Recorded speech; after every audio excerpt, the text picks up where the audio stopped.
How's it hanging, YouTube? Peter here, your Ginger Geordie geek. Welcome back to the channel for another This Is My. If you've not seen this show before, this is the show where I meet a fellow collector, comic book collector, horror fan, movie fan, whatever they may be, and we'll learn a little bit more about their collection and get to see some of the items in their collection. And we'll also ask them a few challenging questions along the way. So tonight I am very pleased to introduce someone who I've been watching for a little while now. He's got an absolutely amazing channel. If you're into toys, action figures, horror, all that kind of stuff, you really do need to check this guy out. This is Supersorrell. Hello, sir. How are you? Hello, I'm alright, man. How you doing? Very good, very good. Very pleased to have you on the channel, mate. Looking forward to having a bit of a geeky chat, because you strike me as the kind of person that's very similar in tastes to a lot of the stuff I like. I like comics, I like toys, I like horror, I like Marvel and all that kind of stuff. Yeah. And that's kind of your wheelhouse as well, is that right? That's definitely my wheelhouse. I'm a massive comic book nerd, movie nerd, and the toys and that just go with. I think toys and collectibles just go into that universe. Yeah. Just all slots into this. They're all the same kind of. All collectors have a bit of everything, I think. Yeah. So, I mean, my collection, I think much like yourself, is quite eclectic in terms of I've got little bits of all kinds. And it's going to be interesting talking to you, mate, because I'm interested to find out if your collection reflects mine, in that a lot of my stuff reflects nostalgia in movies or cartoons and things that I've got in my heart and my mind for some reason. So it'll be interesting to see if your stuff follows suit as we go. Well, yeah, you'll see that I've got like my Trick or Treat Sam. Then I've also got the bride from the Haunted Mansion in Florida. But then I've also got the pumpkin rapper here from Power Rangers. So it's the only place where those characters could ever live together. You know what I mean? Yeah, I'm like you. I'm very much if I like it, I like it kind of person. I don't have one particular collection. I might focus in on things for a little while at a time, but it'll all come back round at some point. Yeah, and I'm looking at that Sam there. So I've been on the shelf. I collect 1/6 scale figures, and I've been on the shelf about the Sam for a while. And I watched your video on it, and I pulled the plug and bought them. But I haven't managed to. Still not managed to unbox them properly. Oh no. Yeah, I don't know. I mean, you know, you are a massive YouTuber, and I don't know if you're the same as me. That I struggle now to get stuff unboxed because I've got piles of stuff, and I need to be filmed when I'm unboxing it. Do you know what I mean? Hey, look over my shoulder down here. Yeah, I've got bags and boxes and just little piles of things everywhere waiting to be reviewed. Yeah. I've got exactly the same as that. I've got boxes and boxes and boxes of stuff that I open to quickly check it out to make sure it's all right, but then I don't properly look at it. Do you know what I mean? Yeah. Okay, mate, let's crack on. We've got lots to talk about tonight. I'm looking forward to learn a little bit more about you. So obviously, excuse me, this is Supersorrell, and we're going to start off with a nice, easy question for you. And I just want to know a little bit about your backstory. What got you into YouTube, and what got you into collecting in general? So I've always had I never called it a collection a long time ago though. For me, it was just stuff. I had stuff. Yeah. And it was when, like I was saying to you a minute ago, it was like when Force Awakens came out. That was that time period when Star Wars was getting its resurgence. And I've always been a big Star Wars fanboy. So when I started seeing that, it was Disney Store back then as well. When Disney Store started stocking the 3/4 inch Boba Fett's on card backs, like when I was a kid, so I was like, oh my god, I need one of them. And luckily, my wife's a bit of a geek too, so she's into toys and collectibles, and she's a massive Disney fan. Right. So we used to go into Disney Store for her mainly, and then I started buying things Star Wars, Marvel. You know what I mean? Because when they all came together, it was great. That one shop kind of housed all of our loves in one place. Yeah. And so I'd come away with all sorts, and she'd never sort of laugh at me for buying action figures or anything. So I kind of came away with stuff. And then before I knew where I was, I had these little piles of action figures everywhere. And I always wanted to start a YouTube channel, but I had more of an envision of, I'm not sure if you've heard of a vlogger out in Florida called the Tim Tracker.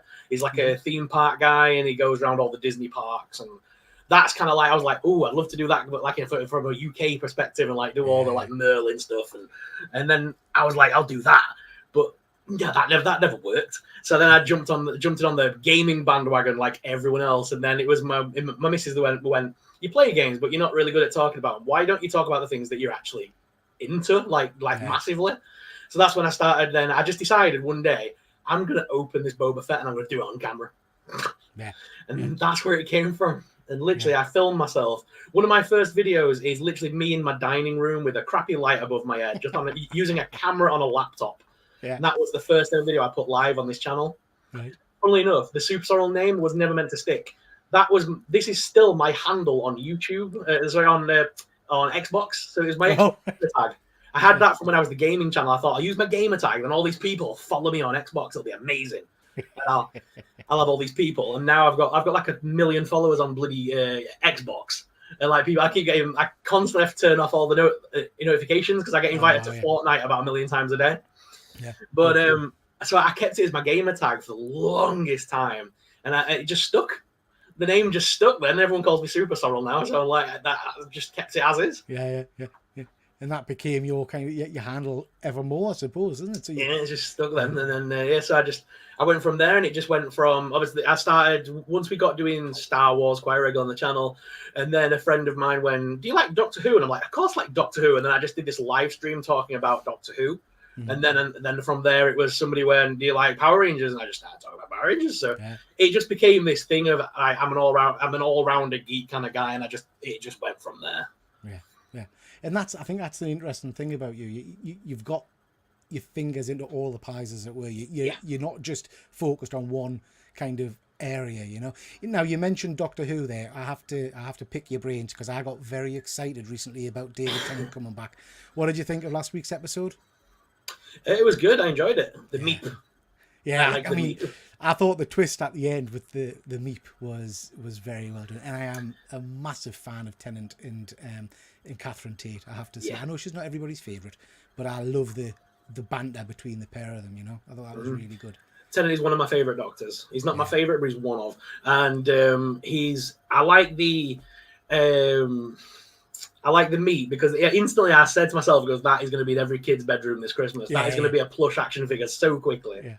Yeah. You can imagine. Do you remember them? You see them toys recently, like Menkind and stuff, where it's like the bunny rabbit. And you pull its head back, and its teeth and fangs come out. They could met that with the meat and just do the thing on its back of his head. You push it, it's evil meat. Yeah, they all, cause I had a few of them actually called werebears, I think. Yeah, werebears. Very cool. Yeah. Fuzzy Dunlop, who's one of my regular viewers, welcome to the show, Fuzzy. Glad you could join me. Is just saying you can tell instantly when people have content and they don't really enjoy it. It's so blatant. I don't understand it. Yeah, I think Fuzzy, it's for me, and I don't want to speak for Supersorrell, but for me, it's people get really absorbed with the must create content kind of thing. Yeah. And they go down whatever they think the trend may be at the time. Whereas if you stick to what you enjoy and what you love, I think it comes out in your shows and your videos, you know. Yeah, it's like I see so many young like gamer channels popping up, and they're all do the same thing. They all play the same games. They do the same commentary. It's like, oh, come on, be different. Do something different. Yeah. My son's banging to watching game and stuff, and he keeps saying, "Oh, you should do," because I play Marvel on the PC and stuff. He says you should do some game and stuff. But I don't want to. It's not my. I am doing one. That's a lie. I'm doing one for the horror channel. Have you heard of a game called Don't Scream? No. Oh, it's tremendous. It's tremendous. You wire in your mic to it. And basically you make noise, it kind of reacts to the game. Oh, nice. Yeah, so it's good fun. It's good fun. Okay, mate. So you've mentioned that you are a big collector. You've got all kinds of stuff behind you there. Show one of your items, something that means something to you. Oh, now you got me. Okay. What do I want to show off? What is my most favourite possession? Oh, yeah. Hang on a second. I know what that's going to be.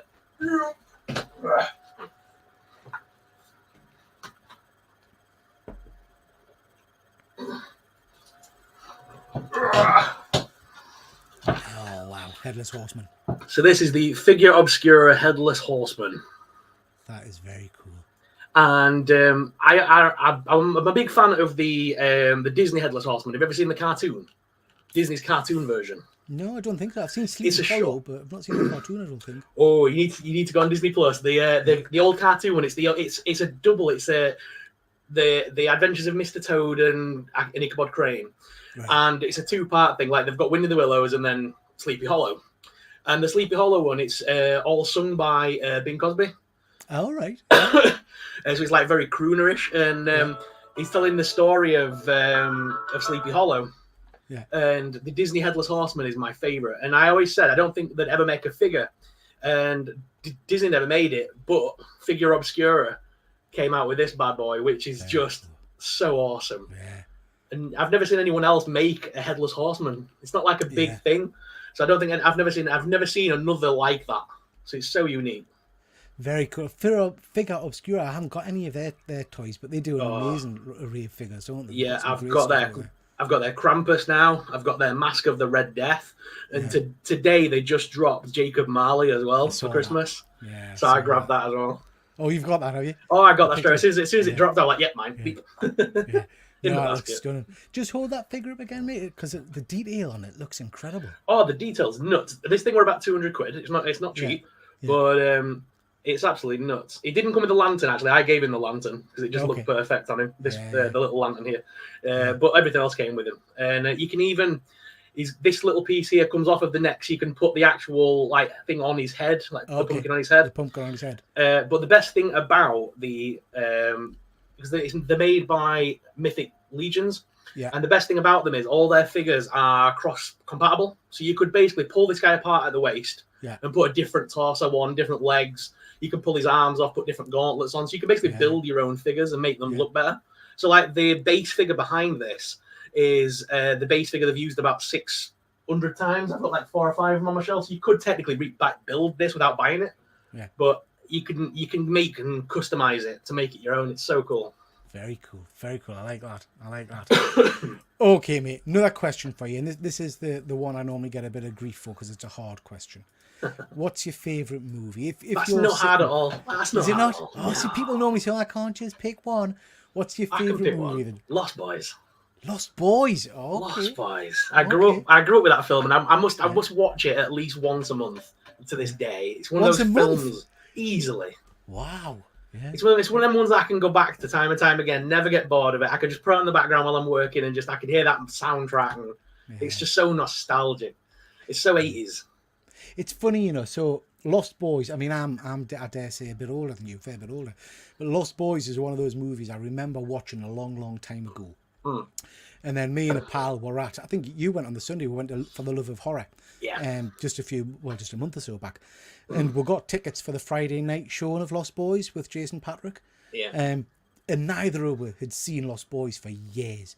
And Christ, it was good. It was just a phenomenal movie. And then having Jason kind of chipping in as the movie was going, giving you stories and stuff. It was amazing.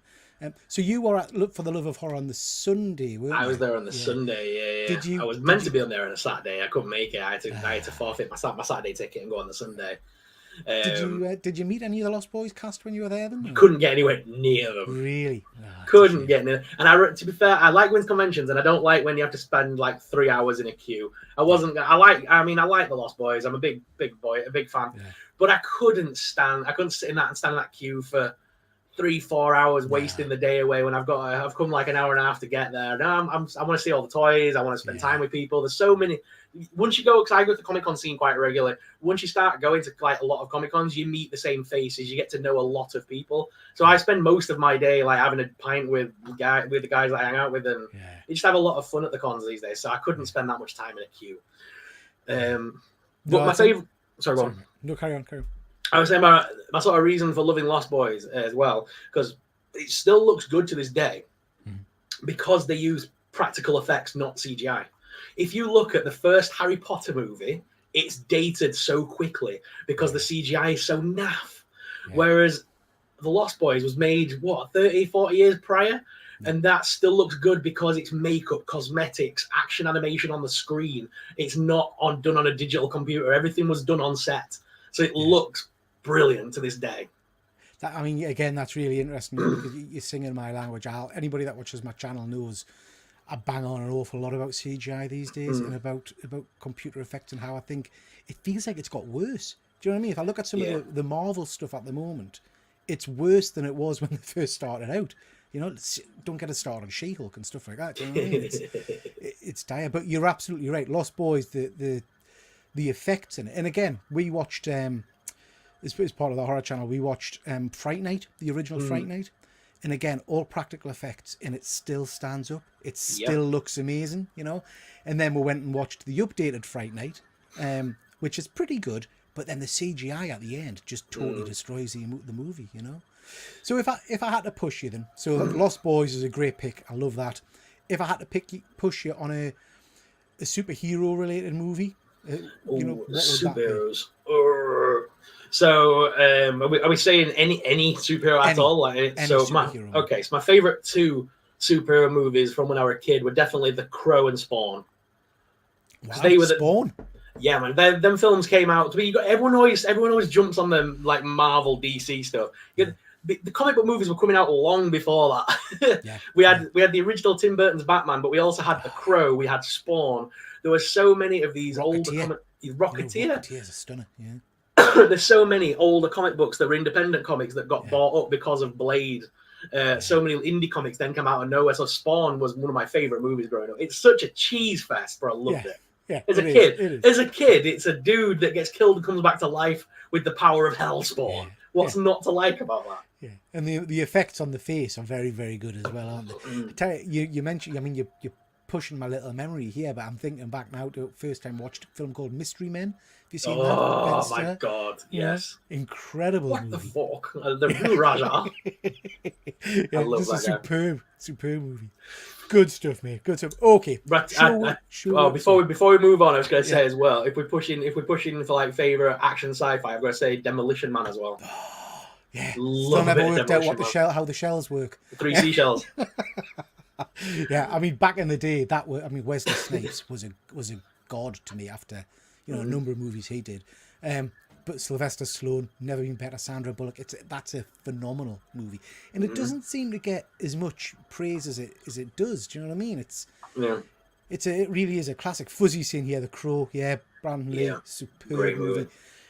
Interested in seeing what the remake's like. Well, the new one. I don't know if it's a remake, but yeah, I'm glad that because as much as I would have loved to have seen Jason Momoa take on that role, he's a big dude and he doesn't look like. And the whole point is the Crow got beat up, thrown out of his loft apartment, and his missus got attacked and all that. Yeah. It was meant to be a helpless guy.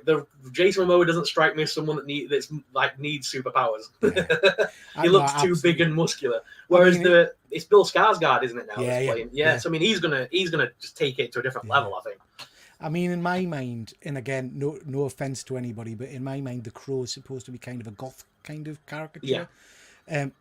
Jason Momoa doesn't look anything like any goth I've ever seen. Do you know what I mean? I think I think you've got to stick to the original source material, and I love that story. So looking forward to that. Okay, mate, show us something else from your collection. What else you got? Oh, what else should we have a look at? Oh yeah, because you don't see many of these either. So you don't see many action figures of Reagan from The Exorcist. I think, I think Mego is practically the only one I've ever seen in my entire collecting life. Yeah. But Reagan from The Exorcist, that's a Mego figure with cloth. I'm just gonna make you large if I can. Whoop. That's incredible. Yeah, I like that. Yeah, with the realistic hair and stuff, and it's a really cool fig. Who makes that one? Sorry. This is Mego. Mego. Oh, right. This is a Mego figure. The modern Megos, obviously, they're not the older ones, but she comes from the horror line of Megos. But like I say, I've not seen many companies, like even NECA, haven't really done like an ultimate version of her yet, so to speak. Yeah. So like Mego is the only one I've got on my shelf, whereas I've got like 10 versions of it, about 3 versions of Freddy, 50 Jasons, but Reagan never gets much love. Yeah. Very cool. What did you think of the most recent Exorcist movie? I didn't mind it. Yeah, I quite liked it. I liked the inclusion of other spiritual beliefs other than just Catholicism. I like the fact that they tried to introduce a bit of modern stuff to it. Absolutely. But I think I think people need to give it a chance because they're definitely setting up something. That ending is setting up something. It's not the last time you've seen that little girl. She'll come back in some form or another. Through the demon world or something, but they're setting something up. Absolutely, no, I completely agree. I don't think it did anything necessarily new, but I enjoyed it for what it was. I did. I had fun. When it comes to an Exorcist movie, though, even other exorcism movies, as long as you've got a good demon character and a good someone to crowd price compels you and all that, as long as you got all that stuff in there, it's a good movie. Yeah. No, it was canny. Okay, mate. Next question for you. Claim to fame. Have you got any claims to fame? Have you ever met anybody famous or done anything of note in terms of being on TV or anything like that? Or what's your claim to fame? If you have, never been on telly, sadly.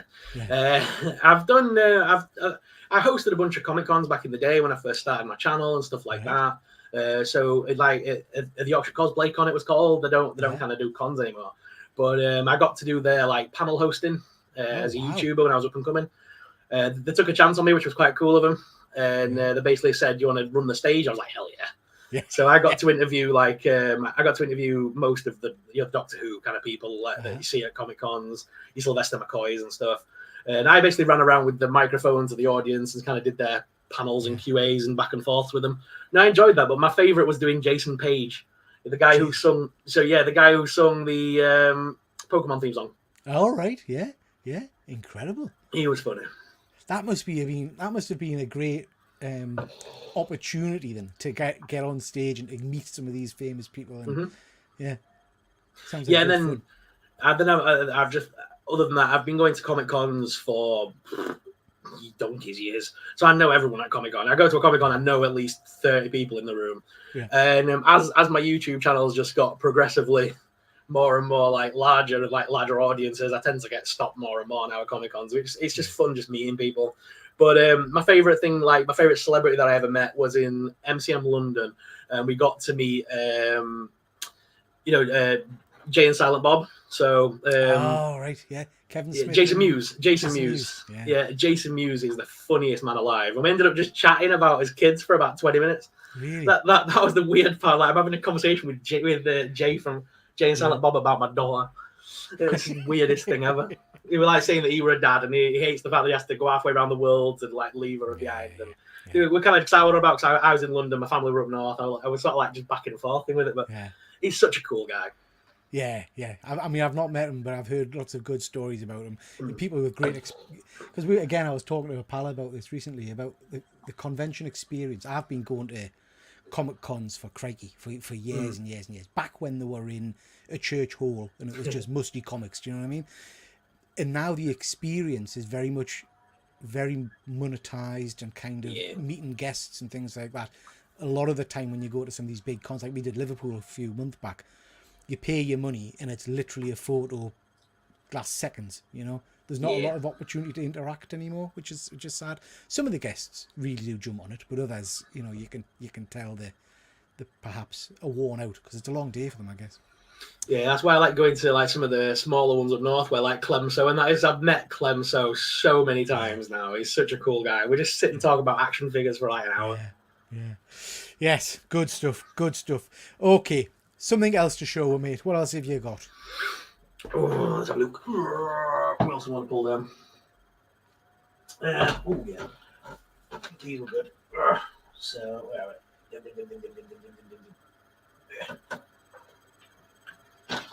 Did you ever get a chance to look at the Teenage Mutant Ninja Turtles crossover line with the Universal Monsters? Yes. This is my favourite from it. The Phantom of the Opera, Casey Jones. Oh, I don't think I've seen that one. I've seen all the Turtle ones.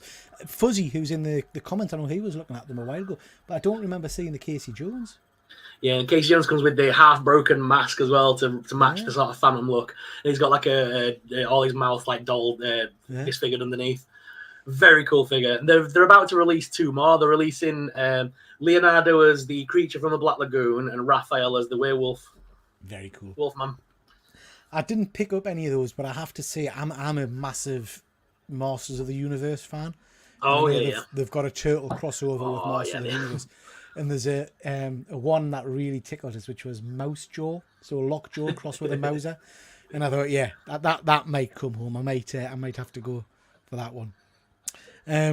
Fuzzy saying he's not a big fan of that one, or the April O'Neil. I don't know. I love the April O'Neil. Yeah, I haven't. So I did a photo of. Let me see if I can grab it. Let me grab it right quick. It's on in this folder. I do action figure photography from time to time. All right. Yeah. I love doing stuff like that, and I actually got this picture. Let me show you this one. Put this on there, and then share my screen. Share. There we go. Boop. Because NECA took so long to give us the proper Bride of Frankenstein, I was using her for ages with Frankenstein on my shelf. That looks amazing. Yeah, black and white edit and stuff, grayscaled it to death. Highly edited, but it looks good. I like it. I like doing figure photography with my toys. You see, I'm nowhere near skilled enough to do stuff like that. I try now and then with my 1/6 stuff to take some photos and things, but I never, manage to get it looking particularly good. I have to say. I think it's an art form, isn't it? You've got to work at it, haven't you, to get the skill? I think. Yeah, one thing that was one of my for getting into it. There's a group on Facebook, ACBA, Action Collectors Comic Book something or other. I'll send you a link. And basically, they do these things where they'll say for the month, every other day in the month has a name, and it'll be like Mutant's Revenge. Yeah. And you've got to take a photo of something to do with Mutant's Revenge, and you sort of get to take photos more regularly. And the more photos you take, the better you get, obviously. And you get all these other people pointing little critiques out, if he moved his arm this way or made her look up slightly, she's looking at him, and people point little things out, and then you slowly get better and better and better over time. Because I'm nowhere near. The guy that I do my podcast with, Jacob's Toys. Yeah. Guy is next level. He'll get a sparkler and do this and take several thousand photos, edit them all together so you've got a proper Doctor Strange portal behind him, and then he'll green screen it to make it look like that's a different area. And oh my god, he's next level with it. Yeah, you see, that sounds. I'm not going to lie. That sounds like a lot of effort. Yeah, he must spend hours doing some of it. But they look amazing when he's done. Yeah. Okay, mate. Next question for you. Favorite hero? Who's your? And it hasn't got to be a comic book or anything. It can be a movie hero, real life, whatever you want. Who's your favorite hero? I don't know. That's an awkward one. I like so many different things. I'd probably say growing up, I looked up to Tommy from the Power Rangers, so he'd probably be my hero, to be honest. Jason David Frank. Yeah. I was a big Green Ranger fan, White Ranger fan, if you will. So I think Jason David Frank could probably be my hero, if anyone. I need to get back. So I've done a lot of these shows with people now, and a lot of people always talk to us about the Power Rangers. And I think Power Rangers just came along too late in the day for me, so I never really got into it. I tried because I want to like Power Rangers because everybody tells us it's great. So I watched the. Did they do a standalone movie on Netflix last year or something? Oh yeah. No, if you're not into do you know what I'd highly recommend? The comic books. Boom Studios comics are amazing. Yeah. The whole Lord, because they introduced this to Lord Dracon, which if you've ever heard of him, he's the basically evil version of Tommy that never stopped. So if the Green Ranger basically never stopped being evil, that's that universe's version of Tommy becomes this Lord Dracon character. And that story arc was an amazing read. A lot of my mates recommend the Boom Studio stuff. Is it something called Shattered Dimension that sticks in my mind? Yes, that's it. Yeah, that's all tie into that. Okay. They're basically all these different range of different universes lose their powers because he basically steals the coins, and he goes around different universes taking different Power Rangers power coins to give them to his universe versions and makes them into new evil versions. So you've got Kimberly becomes the Ranger Slayer, I think she was, and she's got a big pink bow and arrow, and she's all in black and stuff. It's awesome.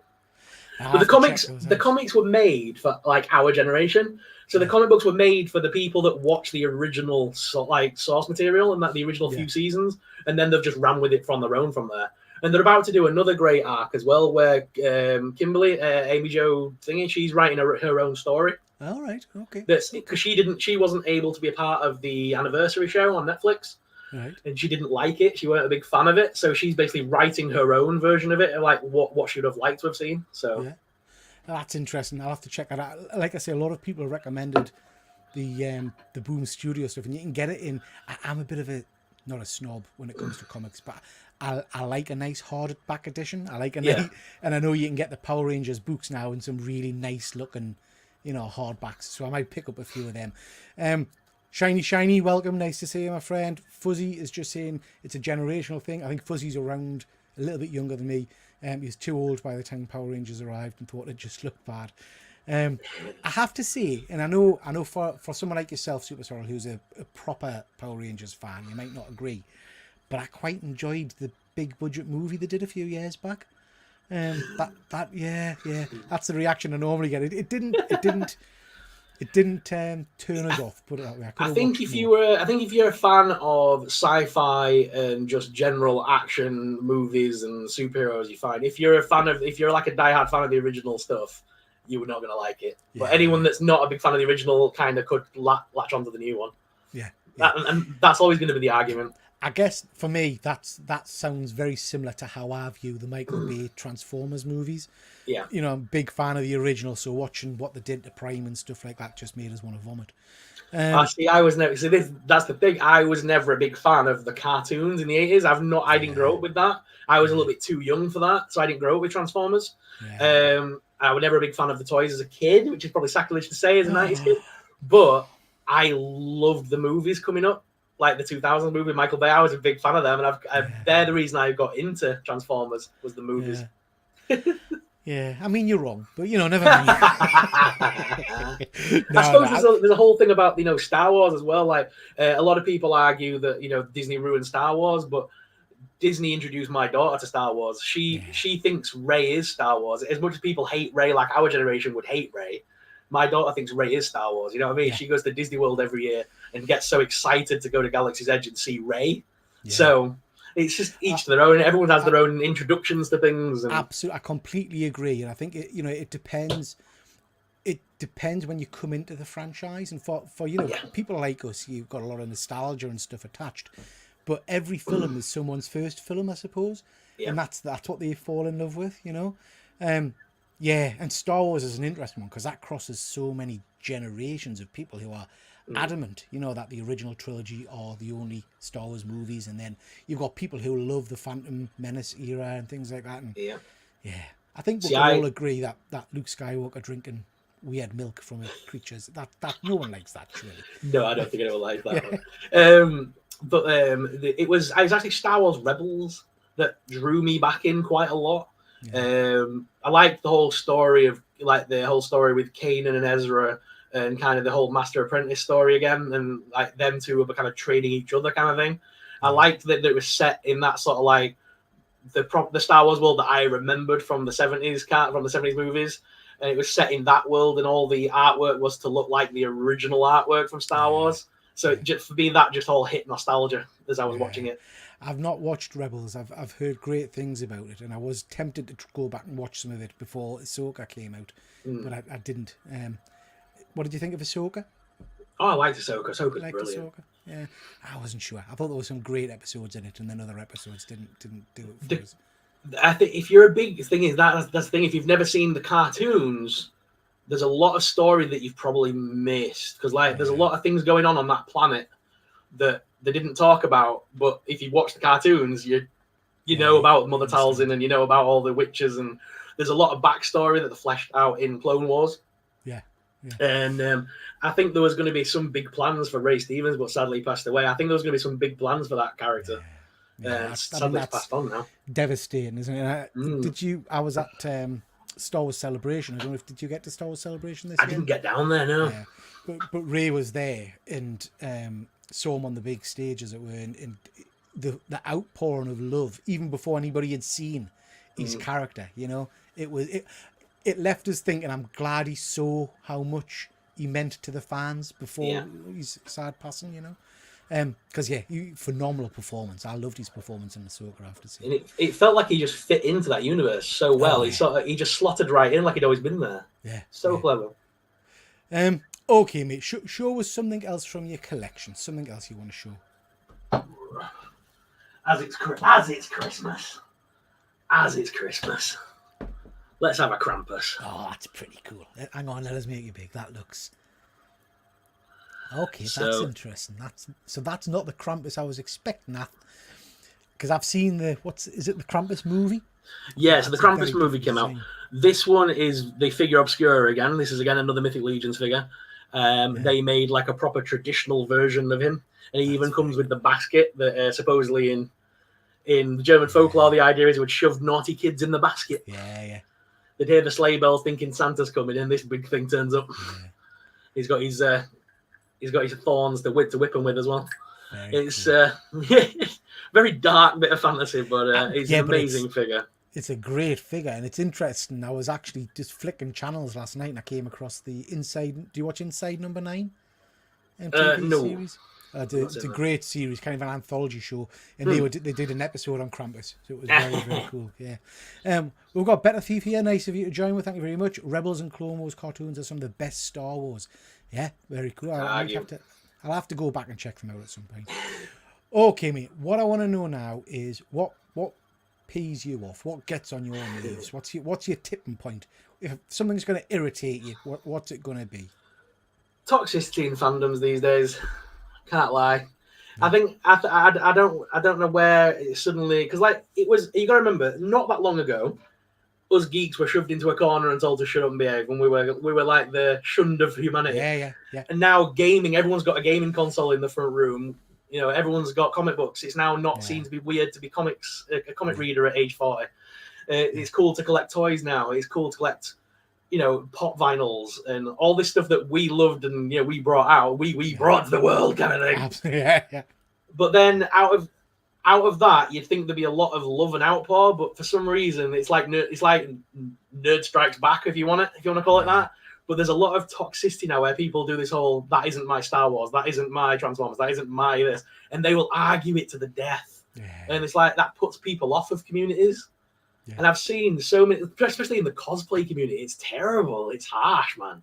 Really? At Comic Cons, the cosplay community are horrible to one another. And you just think, why? We were all shoved in a corner once upon a time, not long ago. Just be nice to one another, people. Yeah. So I'm absolutely with you there, and it's really interesting. We did I can't remember if it was just last week or the week before on my Saturday Night Live show. We did a show where the kind of the title of it was "Why All the Hate," and it was centered around Captain Marvel. I don't know if you've seen the movie yet. Yeah. I enjoyed it. I enjoyed it for what it is, and I know some people hated it, and that's fine. But I thought it was okay, pretty good. The film was worth seeing just for that secret ending, just for that sneak peek at the end. Yeah. Well. So, without spoilers, there's the big one that I think a lot of people knew, but I got more excited for the bit that came before that, the bit with Kamala Khan, you know, because of what that might introduce. I think that's amazing. But the focus of the show wasn't about people who've seen the movie and don't like it. I'm absolutely fine with that. It was about the outpouring on Instagram for people that I used to kind of associate with and stuff. Who were just absolutely vile about it, but hadn't seen the movie. They just decided it was awful. They decided Disney was killing it. They decided, you know, and it was like, why? I don't understand why you're happy it's not doing well, you know? People did that when Ghostbusters trailer dropped. You'd think, oh, it's got the Ghostbusters movie. Get excited. It's a cool thing from the 70s. Nope. It was instantly that, I'm not into that. And it's just people haven't even seen it yet. Give it a chance. They did it with Five Nights at Freddy's recently as well. Yeah. The trailer came out and everyone went, "That looks shit." It's like you've not even seen it yet. Calm down. Yeah, I've no problem with someone saying I don't like the movie. That's fine because we've all got different tastes. It's just when people seem to revel in its failures or revel in, you know, throwing whatever political statements they want at it and stuff like that. And it's like just. Yeah, you're meant to be a fan. Do you know what I mean? You're meant to want comics to succeed. It's bizarre. It's very, very strange. Speaking of comics, have you got some comics there to show? Did you say? Yeah. Let's have a look at some comics. So my comic tastes are very wild. Once upon a time, I used to read all your usuals, your Batmans, your Marvels, and over the years, I've kind of got superhero fatigue. And so my comic tastes now are a little bit mental. So that's a bit spooky because that's exactly the route I went down. I was always predominantly Marvel, and then I went very much indie, and very much horror indie and things like that. So be interested to see what you've got here. So like my recent books, Sabrina the Teenage Witch. I'm big into Archie comics. Yeah, I've not read Sabrina. My daughter was banging to the TV show a while ago. I've not read Sabrina, but it's funny because Archie's weird because it can go from this to then Fear the Funhouse Toy Box of Terrors in like the next issue. Their comics are just so out there. Yeah. Then we've got like Dark Horse as the Headless Horseman or their version of it. Very cool. I've not seen that one. Then we've got the new Image Dracula. Oh, have you read it yet? Not yet. I'm going to jump on that. Phenomenal. So The Fuzzy's just saying Sabrina's a wild start. The artist on that was at a convention I went to a couple of weeks ago called Thought Bubble. And I haven't got them to show, but I got a couple of painted remarks by the artist. It's a stunning read, mate. I think you'll enjoy it. It's a good one. Creep Show. Oh yeah, classic. Yeah. So this is where it gets a little bit more left field now. Alice Never After. Have you ever read the Alice Never After books? Yeah, so I do a show with some guys on the Killer Comic Show, and the kind of the host of that, Charlie's big into that. So I haven't read the first miniseries, but I've read the latest miniseries. Yeah, it's into series 2 now, I think. Yeah, we're on series 2 now, technically. Yeah, really enjoying it. It's an interesting read. Yeah. But then I'm also into your Zenoscope stuff, so like you Wonderland and you know, all your sort of like more, I order those from the comic book guy, and he just goes, "You just want the boobs on the cover." I'm like, "No, I don't. I like it for the artwork." Yeah, very cool, very cool. But yeah, my comic book taste kind of vary in that kind of direction. So like fantasy, horror. I read the occasional, like I just read the Scarlet Witch run up to a certain point, and then I dropped off again because it went on forever. Yeah, I like that some of these indie comics how like 5 issues done, 6 issues done. Marvel like runs on forever. You don't know when to jump in and out now. Yeah, no, I'm the same, and I think some of my preference for reading now is to get either in trade paperback because I know it's a complete story. Yeah. Or just go for short stories. I can't be chew. I started trying to read Spider-Man again recently, and I just got weighed down with it and just thought, this is crap. This is cack. I can't be bothered with this. I tend to read a lot of stuff by a writer called John Lees, who does some phenomenal stuff called Sync, all horror-based stuff, which is very, very cool. And I am, of course, reading the recent Transformers run. I did get to Thought Bubble. I was going to go to Thought Bubble this year. I've never actually been to a Thought Bubble event yet. So I keep meaning to. Thought Bubble for me, I've been 3 years now, 3 years in a row. Thought Bubble for me is a great con if you like art and you like stuff like that, and you like meeting some of the writers and the artists. Everything in terms of signatures and things like that's all free, so it's great. You can take your comics and get them signed stuff. Wow. But it really has become for me what you were kind of just talking about before. It's become an assembly point for the YouTubers that I hang around with, and we just have a bit of a wild time. We're kind of take house in Wetherspoons in this lovely little Harrogate town and just spend the weekend there, and it's tremendous. If you must come next year, and you can come and we'll have a few jars. Yeah, it gets fun. It does get fun. Fuzzy Dunlop's just saying people celebrating and caring about Disney losing profits is a level of ridiculousness my brain can't understand. Absolutely, Fuzzy. Absolutely. I just don't get it. I love that people think that loss on the Marvel movie is going to touch Disney in any way, shape, or form.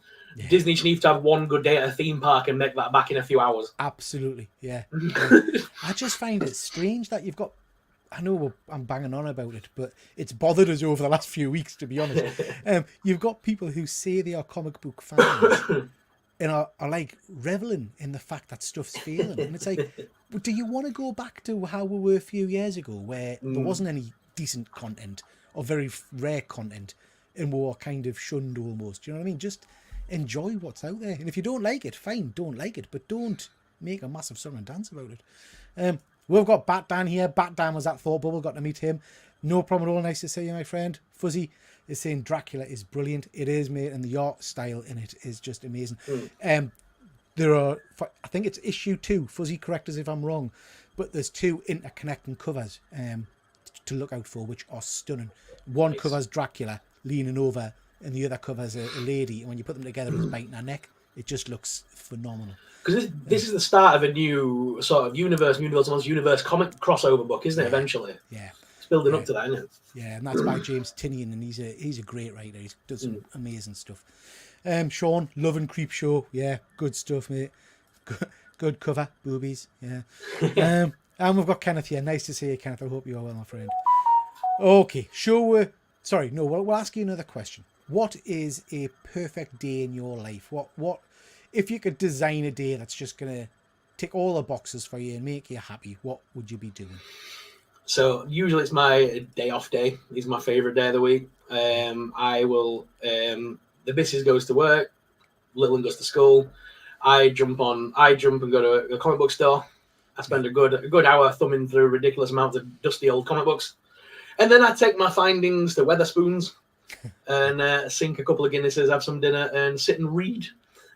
I'll just sit and read in the Weatherspoons. There's this lovely little armchair in the corner that's mine. I'll just sit there in front. At the minute they've got a fire going, it's great. So you just sit there and get all warm and toasty. And I'll just sit and thumb through my comic books for like a good few hours until school time. Yeah, that sounds perfect to me, mate. Perfect. And it's I work, probably 40, 50 hours a week in my job. Got 2 kids, married. And this sounds absolutely dreadful to say, so I hope I know my wife doesn't watch this shit. But I love it when there's nobody else in the house, and I can just, do you know what I mean? It's just a bit of peace time to yourself to sit and read and do whatever you want. So yeah, absolutely, mate, absolutely. Have you got something else to show with there, mate? Is there anything else you want to show off? Yeah. So, as you know, we went to HorrorCon recently. Yeah. And I got to finally meet. Yes. Quinn Lord. Finally got to meet Quinn Lord.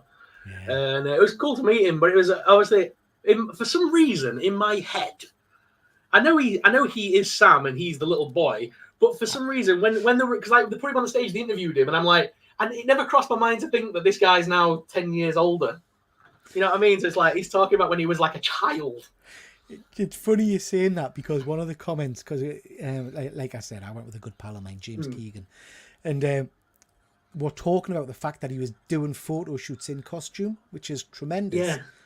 But you can't help notice he's a grown man. Do you know what I mean? So in my head, I'm thinking Sam's meant to be tiny, short, little thing. But and everyone's got these photos with this 6'4" guy. That just looks wrong. Yeah. It's interesting. I've just recently watched that movie over the last 4 months or so ago. Absolutely, and there's a sequel now being announced, hasn't there? So I am absolutely. They've been talking about the sequel for about 10 years, but it's never come to light yet. But it seems to be on track now. But for me, it was one of them films. I think it's because it didn't really get a cinema release. If anything, it was hard to get on DVD originally. It was so hard to get.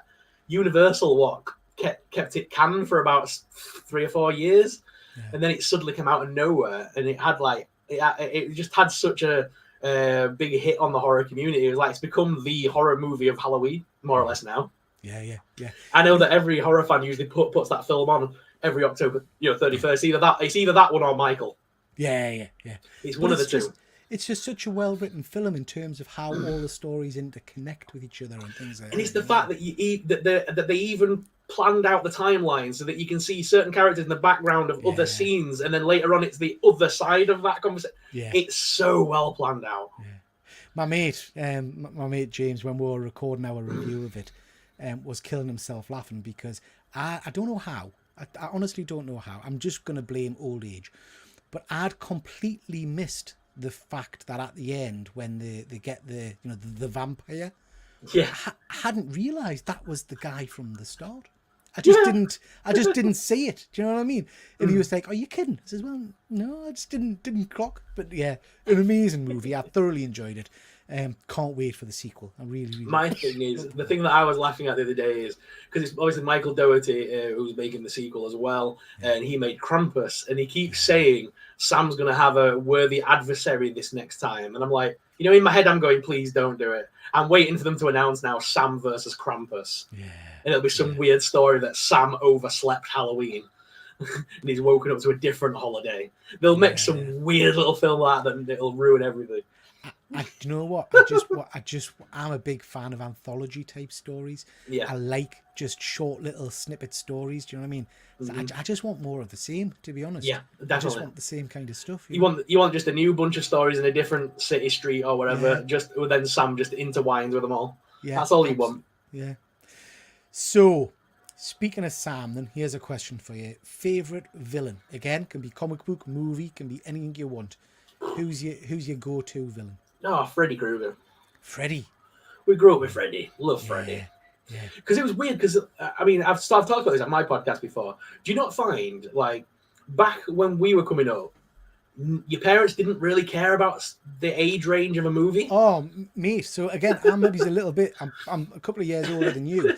So I was of the age where my dad would come in from work, and there was always a man that sold or rented dodgy Betamax Yeah. videos. And it didn't matter what was on it. Do you know what I mean? But you watched it on a Friday night, and it could be any rating. And I mean, I watched RoboCop when I was far too young for that Yeah. shit. Do you know what I mean? Hands exploding and stuff like that. Same with, I mean, my kind of wheelhouse was things like Ghoulies and Critters and things like that. If you remember them. Oh yeah. You know, but no, you're absolutely right. And Freddy was definitely up there. One of those weird movies that I never saw the first Freddy because I remember my dad always saying that one was the scary one, and then after that it got silly. So I remember he was like, "You can watch the rest. You're just not seeing the original." So I grew up with like Dream Warriors and Dream Child, Dream Master. I grew up with those dodgy sequel ones where he's just a a catchphrase machine. Yeah. So I'm just walking around the house age 7 going, prime time, bitch. Spouting off Freddy Krueger phrases. But those were they. And the thing is, we had back in the days. I'm going really way back now. But like I was lucky enough to have like the original Sky where you only had like 12 channels. But the horror channel was on there, and that was a thing back in the day. And you could watch that TV Freddy Krueger that they created. Oh yes, I remember that was horrible. But as a kid, I'm like, oh, it's more Freddy. Yeah. No, yeah, absolutely incredible series. Have you ever met Robert Englund? Never had the chance, sadly. He's bucket list for me. I would like to meet him. And Bruce Campbell. I would love to meet Bruce Campbell. He's definitely top on my list. I've not met many horror people in general because I've always done the like comic book comic cons. Yeah. And it's always the same group of sort of people, like from the celebrity wise. I didn't really go to big cons because I'm gonna sound horrible now. I was kind of like, I went to a couple of big cons like MCM Manchester, and I was like, it's just rammed, it's full of people, and I know, and there's barely any comic books anymore, and it's just big stands selling anime crap. So I stopped going to them, and I started going to more of these conventions that was like a comic book con. Yeah. And I want just a big long box of comics that I can just sit and sift through for an hour or two. That's me in a nutshell at a Comic Con. I'm chuckling because I put out a video maybe 3-4 months ago now, and the thumbnail was our Comic Con's poop, and I said pretty much exactly what you've just said, except my rant was about bakery goods. Why am I going to a Comic convention to buy sausage rolls and fudge? Everywhere I look, there's fudge. Do you know what I mean? And yeah, so I'm see, I don't mind at HorrorCon because they do them. You get them people there that do like the horror themed ones, and that is what they do, and I like that. But it's when you get, like you say, the fudge man at every Northern Comic Con, you're like, why are you here, dude? You should be at something like farm market. I mean, don't get us wrong, I buy some. Do you know what I mean? Delicious fudge, but yeah, it's and I've kind of, and again, over the years, my attendance at Comic Cons now is less about going to the con, more about meeting up with pals from YouTube. So we did Liverpool recently. Did I have any interest in anybody there? Not really. I didn't buy anything when I was there, but it was the meeting up of a few of the guys from YouTube that really kind of cemented it for us. You know, we had a great time. You know. It's like as well. I used to like going to the toy fairs, but recently, like around my area, the toy fairs have now become this. It's just full of old dudes talking trains, and I'm like, oh, like no, I need to find one that just specializes in like 80s action figures, and I'll be happy. No, I'm the same. I'm tempted to go and do a couple down in London because Empire, who's a guy who came on this channel a little while ago. Empire Toys. Yeah, he did a video a little while ago about a London Comic Con. I think he didn't say there was masses of people there, but I clocked on his video those people selling the old Mask figures, which I'm a big fan of. And is that the one down at like Covent Gardens or something? He always talks about them ones being really good. Yeah, so I fancy going to one of those, I think. Fuzzy is just talking, saying exactly my mum didn't care what I watched, swearing, violence, action, anything goes. We always knew it wasn't real. Yeah, and I don't think it does any damage, does it? Bad taste, Dan. There's a movie and a half, and Brain Dead in the sixth form. Yeah, they're rough movies. Rough movies. Okay, have you got something else to show with there, bud? What else can we pull off? What else can we get? We'll have a little. This one's a bit random. I love it. So the Toonie Terrors. Have you seen the Toonie Terrors from NECA? Yeah. So I'm not a fan of all of them, but when you get little gems like Vampira. Oh, look at that, man. Yeah, that is incredible. My camera's not that cracking on the webcam, but yeah, the vampire. They've created her. And they're doing like Vincent Price now as well, and like other like horror icons. And she just like her style just works in that sort of like that look. Yeah. And I love these figures because they were. This is going to make you laugh now. I'm dying to find some form of kids Mystery Machine and Scooby Doo toy set that would match this style because it would, wouldn't it? And you can just imagine that like the pictures you could get would be amazing. It would be amazing. I noticed they're doing it. I know you've seen it because I've seen your review. The Thanksgiving. They're doing the version in the Toony Terrors, and it looks very, very cool. Yeah, they wasted no time at NECA. It's like I think NECA knew that film was just going to be instant. It was going to be good. Yeah, and they literally just went, right, well, they gave it an Ultimate figure, a retro figure, a Toony Terrors. They made a plush, a T-shirt, and a mask, and they released it all on the same day. Went, go. So I pre-ordered a bunch of them. Did you? No, yeah, straight away. The best thing in that entire line for me, bud, is the turkey with the... Pull his head off. Yeah, we'll talk about that movie in a little bit because that... Yeah, I love that movie. It's a great movie. Andy from Perpetual Comics, nice to see you. He's been a subscriber of yours for years. Hope the chat as well and having a decent weekend. Andy, we've literally just been talking Comic Cons. Andy's one of the guys that goes to Thought Bubble regularly. Well, I'm saying goes to Thought Bubble. We spend more time in Wetherspoons. We'll pop into the con just to say hello. So we'll have to get you there next year, bud, because I think you would have fun. It's a good one. So a channel that's not yours or mine. What channel would you gravitate to watch? Have you got a channel that you regularly jump on to keep an eye on? Yeah. So when I first started my YouTube journey, I really looked up to a YouTuber called Glenn Webb. Sadly, he's no longer with us. He passed away, but he's such a cool guy. And I was a massive fan of Glenn Webb. So he was kind of like the channel I always gravitated towards. But like I say, sadly, he passed on. What was his content? I've not heard of. Exactly the same as mine. Oh, right. Okay. You can, if you watch his channel, you'll see definitely where I came from. Okay. Right. And yeah, he was the guy I looked up to. And like basically, there's another guy in America called Shartimus Prime who's like a toy YouTuber. And basically, I took both of these guys and went, what? Like they are both a bit of me. So like I just then made them me. And that's where my channel came from, was just an amalgamation of their sort of ideas. And then over the years, I developed my own style and way of doing it. But their two channels are definitely what I watch on a regular. I always go back and give Glenn a watch, always. I'll have to check that one out. Once we're finished, mate, if you drop us an email, drop us a message with their links, and I'll pop them in the chat so people can go and see them. Okay, now this is the part of the show where it goes a little bit tits up. So these are questions that you won't have seen. So what I do is I put it on Instagram and ask people if they've got any questions they'd like to ask you. Some of my colleagues on Instagram ask some interesting stuff, but we'll start off nice and easy, all right? So this one came through. If you had to have only one in your life, only one thing to watch, to read, to whatever, Marvel or horror, which would it be? Horror instantly. Horror? Yeah, I've lost, as I say, I think for me, Marvel, I loved the comics for years. I've read them since I was a kid. And I still love reading them now. But I kind of got that superhero fatigue because there's so much of it going on in our world now. And I think for me, Marvel ended with Thanos in the movies. Yeah. Once I saw that battle play out, in like the thing we'd built up for 10 plus years, we finally got the big bad guy killed. That was kind of like a nice breathing moment. And I don't think the movie should have continued the line that went down. I think they should have ended the Avengers there and moved on to X-Men or Fantastic Four or something new. Yeah. It's a big old Marvel universe, but we're still plunging on with the Avengers, apparently. Yeah. But no, for me, definitely, I couldn't live without horror now. Horror is my wheelhouse. Like that is my main part of my collection these days. It's the main thing I read. It's the main thing I watch. So I couldn't live without horror now. Crossing over the two, then what did you think of Werewolf by Night?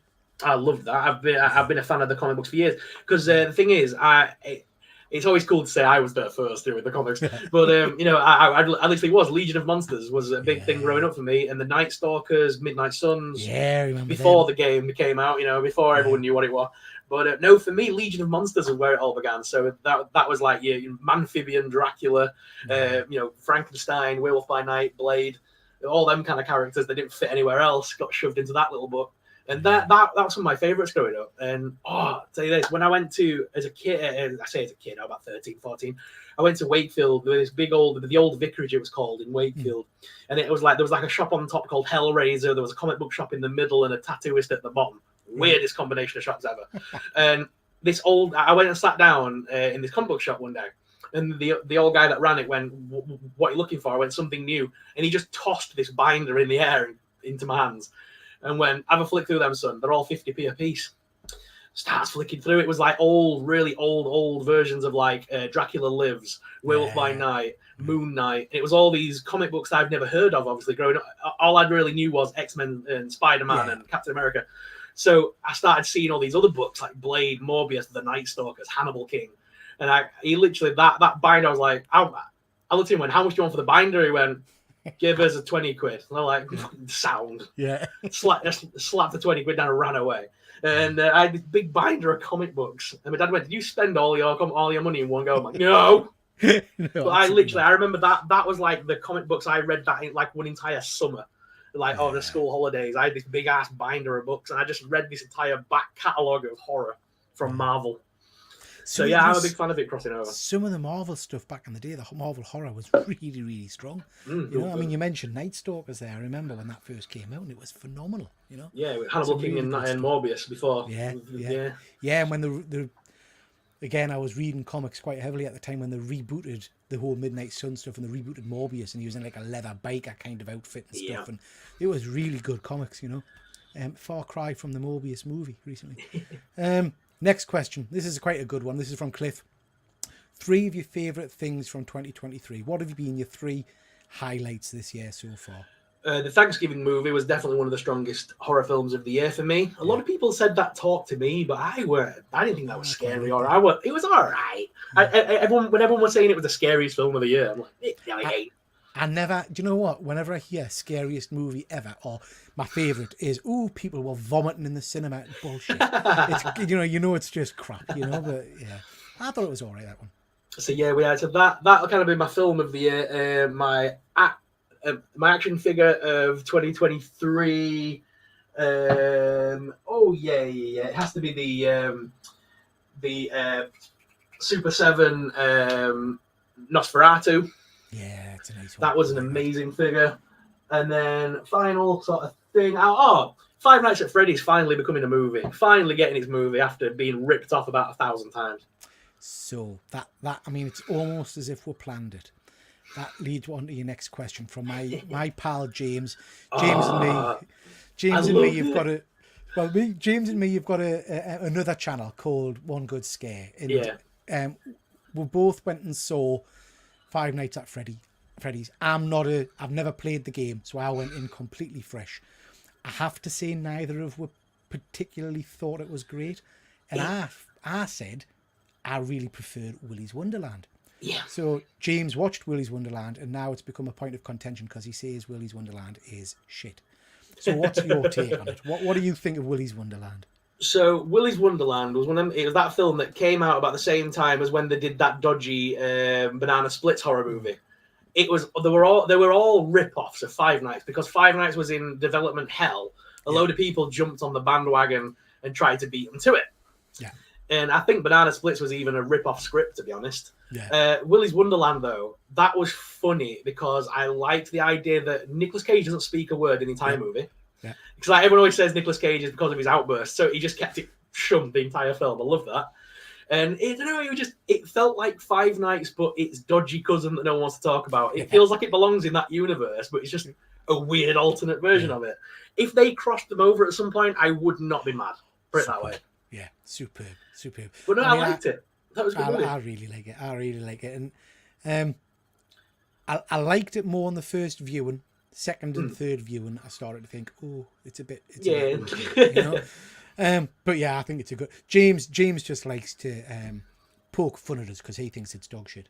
But I thought it was pretty good. Sadly, because of Five Nights, because of the way the games were made for adults, and then children clasped onto it, and Funko then got their teeth into it.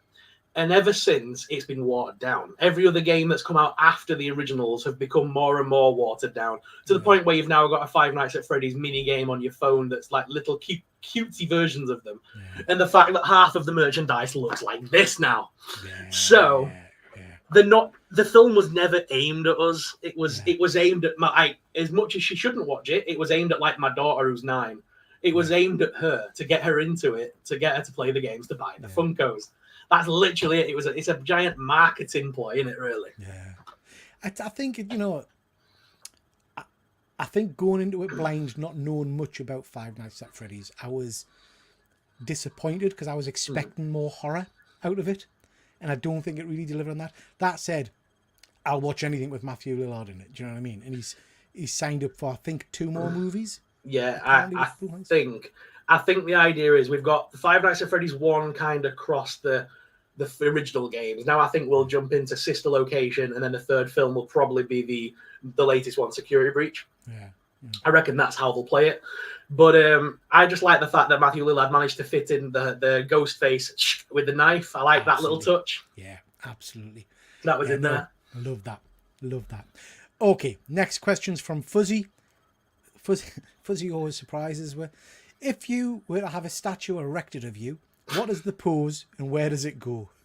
I mean, random. Where are you going to put your statue? It goes out.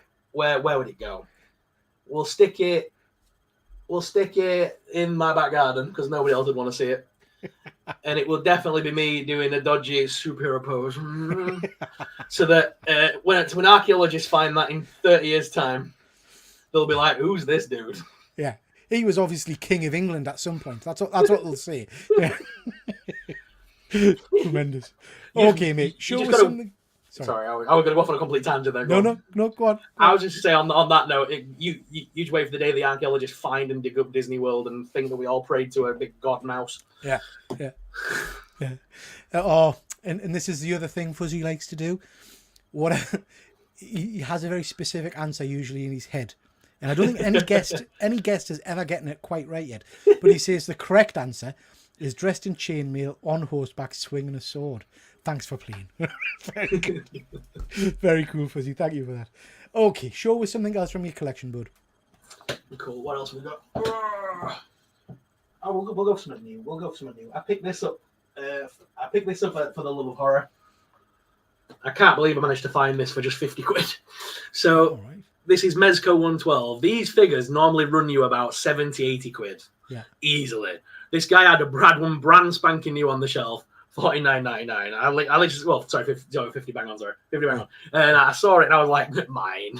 He's like, don't want to look at it. I'm like, mine. But it's a black and white 112 Frankenstein. Oh, very cool. Yeah. But I can't wait to unbox that bad boy. It's still sat there waiting for it to be unboxed, but I'll get to it eventually.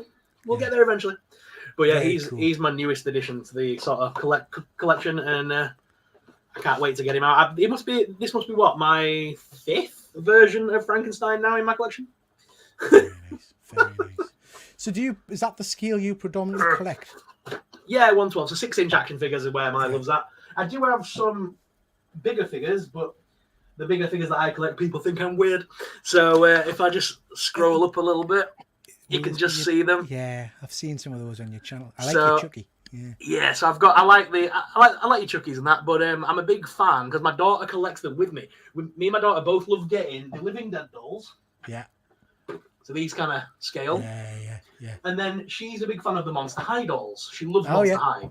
And then all of a sudden, Monster High started doing the crossover series. So they did Annabelle, they've done Chucky and Tiffany.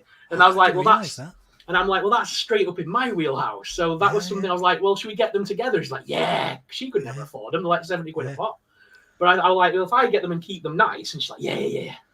And so she comes to my room and stares at them from time to time. But can I play with them? Very cool. So my daughter was into the Monster High dolls when they first came out. That must be 5 years ago, if not longer. So we had all of those back in the day. I hadn't realised they'd crossed over with proper horror icons now. So it's because they started doing it because of the Living Dead dolls. I think they wanted to try and get the collector's market on the Living Dead doll series. Right. So Living Dead dolls obviously used to be coffins and with dolls inside of them, and then suddenly they started making them like the Nun, Freddy Krueger, Jason. They started making horror icon versions. called the Living Dead Doll Presents. They're called. Yeah. Monster High's done the same thing. So then the ones that you get like that, they've got a specific name. They're called the Skullector series. All right. And they come in fancy boxes and things. So like I've got so far we've got there's a Annabelle, and I've got Chucky and Tiffany, and then I've got a Day de los Muertos doll, and then I've got all my Living Dead dolls. But there's 2 or 3 that I'm missing that I just can't get hold of. Like the Elvira version of Monster High doll is like ridiculously expensive now. It's like people are wanting like upwards of $400 for it now. Because the thing is, unlike what other people do, Mattel are good at making the line of dolls like the Annabelle, and she'll never get released again. They've made like a set of dolls. That's it. You've got a gift certificate. Yours is number 1 of 10,000, and that's all they're making.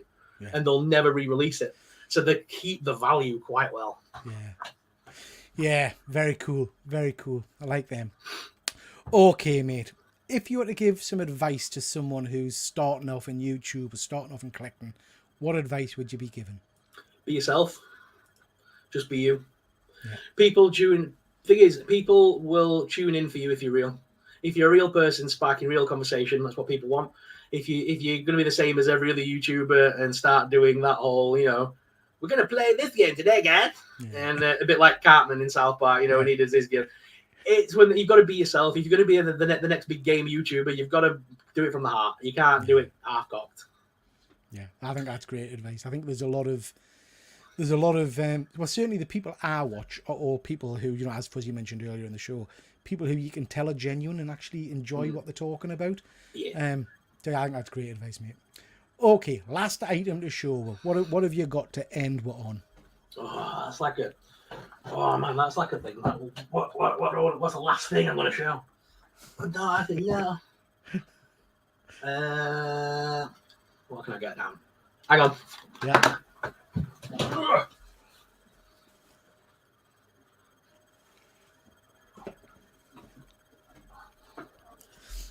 Because we said about the crow. So I got sent this from Diamond Select. They lovingly sent me this. Oh wow! Big. That is incredible. Big Eric Draven, and he's on a big flame piece at the bottom. Yeah. Which is in the crow shape as well. Yeah. And he's got the guitar slung on his back. Who made that? This is Diamond Select. Okay, got you. Yeah. And so me and my friend Jacob, who I do my podcast with, we have a really good relationship with Diamond. They send us a lot of stuff through to promote, and this was one of the items they sent me for Halloween, and it's just such a good figure. Yeah, very very nice. Sean likes that. That is a stunning figure, mate. Stunning figure. Okay, we're coming to the end now. So tell me a little bit about your channel and where people can find you, the kind of stuff you've got coming up, and where people can find you on YouTube, if you're any of the socials as well. Yeah, you can find me on most social media platforms at Supersorrell. As I say, I'm just a generic guy that just does action figures, toys, collectibles, comic books, anything that just tickles my fancy that week, I'll talk about it. And I'm just an easygoing guy that just makes toy videos. So tune in. Yeah, good stuff. And I've watched some of your, I've watched a lot of your videos, which are always fantastic. But I love your live shows, your podcast. It's normally Sunday night, isn't it? You do. Yeah, Sunday night at 9:30. Me and Jacob go live, and we talk the Geek Week in review. We just talk about things that have happened that week, things that have been announced that week, toy news, and just anything that we want to chat about. I gotta say, I do love doing the live streams these days on YouTube. That's kind of like where my favorite thing is. I still love doing the generic videos, but lives, I think, where you get to chat to people back and forth, answer questions. And I definitely love doing the live stuff. Yeah, I mean, I think as we were saying before the show, that's where I get my energy from. I tend to do a fair few live shows now, and it's about the interaction with people is great fun. Yeah. So please do go check out Supersorrell's channel. It's a fantastic channel. Got all kinds of geeky content, horror content, comic books, action figures, all kinds of stuff. So please do go check that out. Thank you very much, mate. That's been really interesting. Before we end, just wanted to mention a few things. My channel recently, after a long battle, got monetized. So thank you to the YouTube gods for that. Please just bear in mind that any funds I make on the channel go to mental health charities. So we'll be doing that at the end of the year. So any charities you've got in mind, drop them in an email to us and we'll add them to the list of charities we're going to support. This is where I am at. I've got a few videos out at the moment. We've got our Toy Fair vlog where I actually got to meet you, bumped into you. So that was good fun. We've got my Doctor Who review from last week and recently put out a 1/6 scale Black Panther hot toy review. And today I've put out a Sad Lemon variant box, 10 variant comics. So check that out as well. So that's where you can get me. Straight after this, at 9:30, we're going live with our Saturday Night Live show where we'll be covering the geeky news, what we've been buying, what we've been reading and watching. And we're going to be talking a little bit about iconic comic book covers. So this has kind of hit the press over the last week or so, which is really interesting. Have you seen this one, mate, Supersorrell? Have you seen this, the Batman? No. So this is the classic Dark Knight cover. And it's been out for, crikey, 20, 30 years or something. And it's just been kind of revealed. It sounds silly, but what way Batman is facing. And it's got everybody up in arms. So I'll look at that image. What do you think? Do you think that's his back to you or do you think he's front to you? Because it looks like he's back to us, it's probably going to be his front. Yeah, absolutely, yeah. I've always assumed it was his back, but apparently Frank Miller, who drew it, has come out and said it's his front facing you. Anyway, we'll be talking about that and we'll be talking about iconic comic book covers. Fuzzy saying he subbed up to you. Thank you very much, for Fuzzy. That's great, mate. And we've got Shap just joined. Hi, Shap. Nice to see you, bud. And Bat Dan subbed you as well. Good stuff, Bat Dan. Thank you, guys. Thank you very much. Shap is saying, I vote front, punching with the right hand. Yeah, that's right, mate. So that's at 9:30. So join me over on Triple G Comics to do that. My other channel with James T. Keegan, our One Good Scare channel. We've got a fair few things up on that at the moment. We've got our For the Love of Horror review. We've got our Thanksgiving review, which was a phenomenal movie. I know you like that as well, mate. Yeah. Really cool fun. We've got our recent I'll Be Right Back, which is where we take a look at an older movie and review that. And we did Black Friday. Have you seen that one with Bruce Campbell? I haven't seen Black Friday. Any good? I can't recommend it. I really can't recommend it. We went live last night and we talked about the Scream news and Thanksgiving 2 and a whole host of other stuff. So please check out that live show. And then our next I'll Be Right Back is a movie I hadn't seen before, which is Silent Night, Deadly Night. You seen that one, mate? Yes, I like that movie. That's yeah, I liked that. That was very good. Enjoy that one. So that will be out this Friday.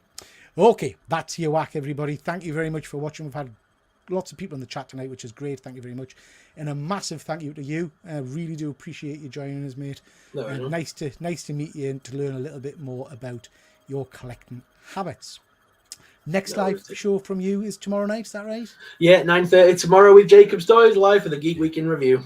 Good stuff, good stuff. Okay, with that, we'll call it a night. Thank you very much, everybody, and we'll catch you next time. Take care now.